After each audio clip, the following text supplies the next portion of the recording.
Hello everybody, this is Manuel S. Welcome to another Eternal review video. Today it's time to review the Hooru cards, while we are drawing closer to the end of the series for Omens of the Past, so let's get started. First off, we have Bring Down.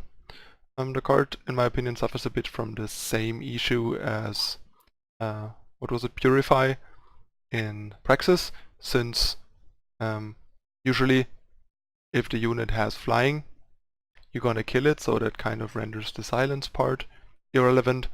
And if the unit doesn't have flying, all you get is a silence without a replacement, which is a bit weak as a single card, since we all know there's, like, for example, a 1 power silence in time that never saw play, just because simply silencing is a little too little. But I like this a bit better than Purify, simply because it costs 2. Like 2 makes it much more reasonable as a fast spell, both as a silence and as a removal. Sure, the removal is a bit more restricted by restricting it to flyers than restricting it to units that have 3 health or less. But yeah, the fact that it only costs 2 makes it a bit more reasonable. So far I still haven't found the need or the desire to put it in a constructed deck, but it might be a decent constructed card, and in limited I think it's actually pretty good, because killing flyers is among the units that you care about killing the most, while also silencing some bombs can save your ass as well. Next we have Kisan the Far Watcher. I think we discussed this card in the spoiler review already. Card is really great. A 2/3 endurance for 2 is pretty good stats already, and the ultimate is just really good, very reasonably costed, turns it into a 2/3 endurance flyer, and also gives you a free 4/4 owl with flying.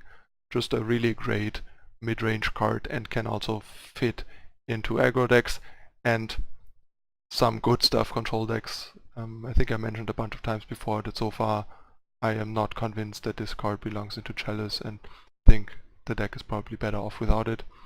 Maybe I'll give it a try down the line to see if I am wrong or not, but just from like theory of building decks like Chalice, the card doesn't make sense. And yeah, Limited is also obviously a great card that can win a game for you a bunch of times if it's unanswered, and even if it doesn't win you the game, it's still very powerful. Next we have Aerialists Trainer, one of the earliest spoilers. Well, the card is all in all kind of a nice and decent package. 3 power 2/4, that adds another +1/+1, so basically 3/5 in stats for 3 power, and potentially free in terms of card economy by drawing a card. But the problem is a bit that the cost is fairly restrictive, and so far all the Hooru decks that I built or brewed, this seemed a bit out of place and not quite make the cut over other cards, partially because of lack of early flying targets, since I feel like if you don't draw the card and just have like the 3/5 in stats with the mentor, the card is a bit so-so. The 4 health means it can't block some stuff that the usual 2/5 3-drops can block, and mentor makes you take off a turn of attacking and or blocking unless you use it on, say, a Kisan, but then you usually don't draw a card because Kisan doesn't have flying at the time. So yeah, card is in a bit of an awkward spot in constructed for me right now. I don't quite know what to do with it, while it theoretically should be kind of good enough for constructed. And in limited it's overall pretty good, since the 3/5 stats for 3 alone make for a pretty good card in constructed, and it's also a lot of the time easier to play it off curve on one of your flyers and even get the extra card, which makes it a really powerful limited uncommon. Next we have Eileens Choice, one of the better choices. 3 is a bit clunky, but since you usually answer stuff that costs more than Eileens Choice, it's still gonna be tempo positive, even though a bit clunky, and having extra outs to some game-breaking expensive spells like big burn spells, sweepers and stuff is really nice, while also having removal for annoying, problematic big threats. Since usually, because of how restricted counter magic is in this game to only spells, which is about usually like, I don't know, 25% of a deck or something, and a lot of them are too low impact to matter, makes it problematic to run higher amounts of counter magic in your deck, and counter magic like this that also does other stuff and has other purposes while still covering the cards that you most want to counter is a really nice thing to have. The fact that it only kills attacking units makes it a better fit in more defensive, slower decks rather than more proactive decks. Even though the versatility would be really nice to have there, but yeah, if you can't remove blockers, that's a big deal breaker for proactive, for like aggressive decks and proactive mid-range decks in a way. So that limits the card in its usability bit. And I mean, yeah, in limited, it's pretty good removal and a nice showstopper for some game-breaking spells. Next we have Spell Shield Architect, another decent 3-drop. It's a 3/2 Aegis, nothing exciting, basically slightly like somewhere between 2 and 3-drop stats. Not quite good enough as a 3-drop, but better than a 2-drop.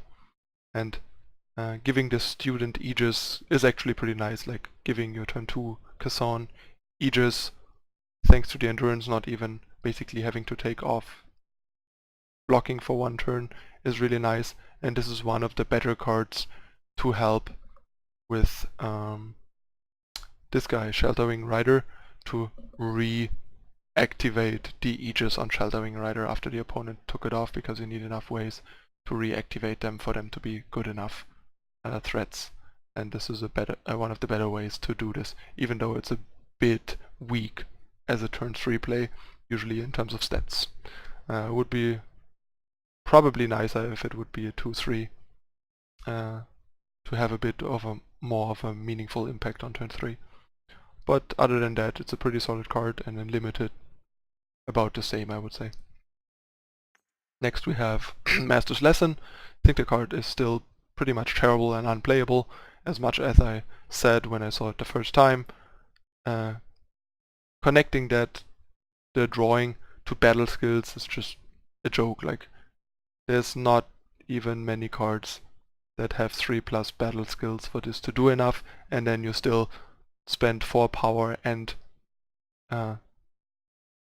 exhaust one of your probably best or better units, and all you're getting is like drawing 3 cards, which is not that impressive for all you have to go through for. And it's also the fact that it's situational and you can't rely on it to always be drawing your cards when you need and want to, either because you need the unit to attack or block, or because you don't have the unit in the first place. The card is just terrible design in my opinion, and utterly unplayable. I have no idea what they were thinking with this card. I think it's just really, really bad. And even in limited, it's pretty bad, because yeah, you need to draw 3 cards with this to make it worthwhile. Otherwise you're playing a very terrible, overcosted, clunky, and hard to cast Wisdom of the Elders.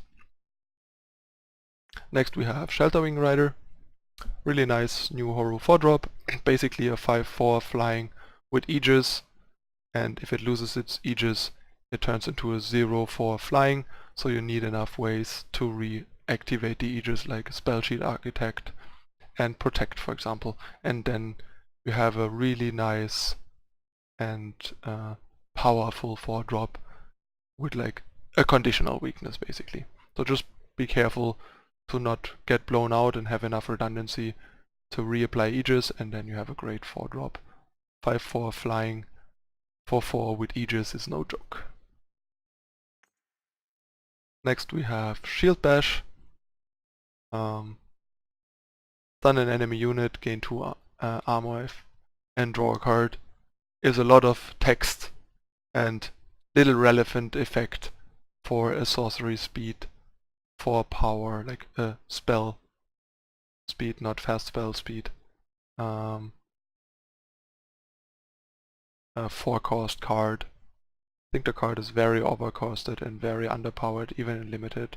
In limited it can be kind of okay, but a 4-cost card that doesn't permanently affect the board and only replaces itself and gains you some marginal advantage is usually just too underwhelming in my opinion and experience. and the fact that it's not even a fast spell makes it even worse. Like, if it was at least a fast spell, that would be more appealing. Just not impressed by the card. Next we have Champion of Order. Another kind of weird and disappointing card in my opinion. The problem is, I think the card basically needs both abilities activated to be good enough. Basically have like copy itself and double itself every turn, because if it only grows, it's really bad, and even if it only copies itself, it's pretty underwhelming, because you play a 5 power 2/2 that, if it survives, gives you another 2/2 the next turn, and then keeps giving you a 2/2 every turn. And you had to jump through a lot of hoops to even get there, and then all you get is a fragile 5 power 2/2 that replicates itself slowly. So yeah, very weak card. Has some interesting applications potentially as like a win condition in the slow control deck, together with like protect to protect yourself and protect the champion. But even then, there's usually just better things to put in your control deck to win. So that's more of a cute thing and the best thing that I could come up with, but still probably not the best thing and the optimal thing to do in a Hooru based control deck. So yeah, another a very disappointing new champion, unfortunately. And yeah, in limited it's even harder to activate either ability, let alone both. Next we have Duelist Blade. In Constructed so far, I didn't really want to play this since it's only a bit better than Mithril Mace, having the one extra attack and giving you an Aegis. And that still kind of doesn't make it good enough, in my opinion and experience, usually to put it in a constructed deck. Maybe it's kind of fine in Hooru control, but still I usually think that Auric Runehammer is going to be better, both because it can clear stuff like Umber Reaper for free and kind of is impossible to stop outside of relic removal the turn you use it. And yeah, all in all, I think also like Auric Runehammer is a hard 2-for-1 usually, while Duelist Blade might just die on killing the first thing. So yeah, and even in like Justice based or like Hooru based control decks, I usually would rather prefer Auric Runehammer over this, so I'm not impressed by this. And if you play more colors than Hooru, you often also get better options from Fire, say Daisho and stuff. So yeah, Constructed, out competition by better cards, I think. In Limited, a very solid upgrade to Mithril Mace, which, to be honest, is not, like, Mithril Mace is kind of a so-so card, and the upgrades make it a good card but not a great card. Like in the last draft that I made on stream with Zooch, we did not pick it just because it's a bit underwhelming. Next we have Highwind Glider, another card that I think is not intended for Constructed. 6 power 1/5 flying is just pretty expensive for what you get, even if you can pay 5 to draw a card. I think it's just a bit too slow and clunky. Investing 5 to draw a card is a lot, and investing 6 for 1/5 flying is also a lot. And then if the opponent just kills it with a Suffocate for 1 power or just silences it with something, then you're left with like a crappy 1/5. The card is already kind of a risky investment and has even more potential to be blown out past that, so would not be willing to put my eggs into that basket. In Limited, on the other hand, the card is kind of a bomb. It's a bit slow, but yeah, a 1/5 flyer for 6 is still like okay and decent, and in the late game, if your deck is kind of controlling and slow and stally, that card can just easily run away with the game by drawing you a card or 2 per turn extra, and then just overwhelming the opponent with card advantage. This card is really powerful in draft. Next we have Meditative Stranger. 4/4 base stats on a Stranger are better than they look due to all the pumping Strangers. Problem is 6 is usually a bit too much in my experience for strangers in a stranger deck. I usually cut these decks at like 4 or 5 cost, and 6 is just a bit too much and too slow for strangers, at least for everything that I have tried with them. Maybe there is like a reasonable, more mid-rangey stranger deck where this card makes sense, since giving Aegis to all your strangers is really good and really, really powerful, both against sweepers and also generally against silence and spot removal, trying to pick off your high impact strangers and trying to break off your synergies. And yeah, so this card is something to keep in mind and maybe experiment with in a more mid-rangey stranger approach to see if it's worthwhile, because the 6 cost makes it a bit harder to use, while the 4/4 stats and the Aegis are pretty good for a stranger. And the colors are also fine if you not want to go full 5 colors. These are still both colors that have some appeal. Next we have NaStrix, Lord of Visions, a really nice, powerful new 6-drop legendary, 5/7 flying for 6, even with the restrictive influence, is really good stats. Like, there's other 6-drops that are like 6/6s and stuff, but 5/7 makes it immune to stuff like Obliterate even, and flying is a really good battle skill, so it's really annoying on the offense and defense, and the Mentor is pretty powerful. Pumping like your Kothan to a 5/6 is really powerful, and sometimes getting the bonus of pumping another unit in your hand or drawing a unit in your deck later that you pumped with the ability is a nice bonus, but more like a bonus that fortunately comes up sometimes, but nothing to rely on. But yeah, the fact that it basically brings 8/10 in stats 5/7 with them as flying for 6 power is really good. This card is not quite as good as Heart of the Vault, but it's in a similar league of power level. It's definitely a kind of pushed and powerful 6-drop, and probably the cornerstone for a future Hooru mid-range deck that might be really good. And in limited, it's clearly a bomb. And last but not least, we have the already known and disappointing Aide of the Hooru. This card basically is barely more powerful than Channel the Tempest, arguably in some scenarios actually less powerful, and costs 50% extra. So really just not worth it. I don't see this card ever realistically seeing play in a proper deck, because it's just way too expensive for constructed and also way too underpowered for what it costs. So it's not even worth to like work your way there, really. So yeah, the card is just a flop in my opinion.